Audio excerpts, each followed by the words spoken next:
স্ত্রী পর্দায় থাকতে চাইলে স্বামী যদি ওই পরিবেশ না থাকে স্ত্রীর কি করা উচিত?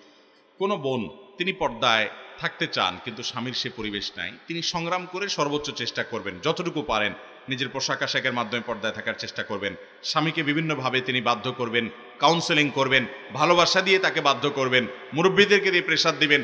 কারণ পর্দায় থাকা একজন মুসলিম নারীর অধিকার, শরিয়া অনুযায়ী চলা এদেশের সংবিধানও এই অধিকার প্রত্যেকটা মানুষকে দিয়েছে।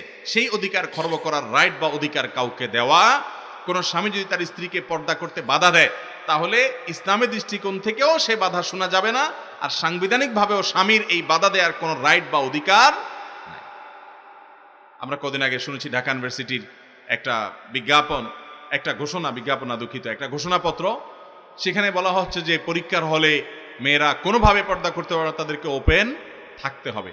একটা মেয়ে পর্দা করবে, এটা তার রাইট, সে অধিকার থেকে বঞ্চিত করার অধিকার পৃথিবীর কোনো শিক্ষা প্রতিষ্ঠানকে দেওয়া হয়নি। অতএব কোনো নারীকে যদি পর্দা করতে কেউ বাধা দেয়, তিনি সে বাধা উপেক্ষা করার অধিকার তার আছে। ইসলাম শরীয়তের দৃষ্টিকোণ থেকে ফরজ বিধান, নফল হলে বলতাম ছাড় দেন। অতএব স্বামীর কথা এক্ষেত্রে মানা যাবে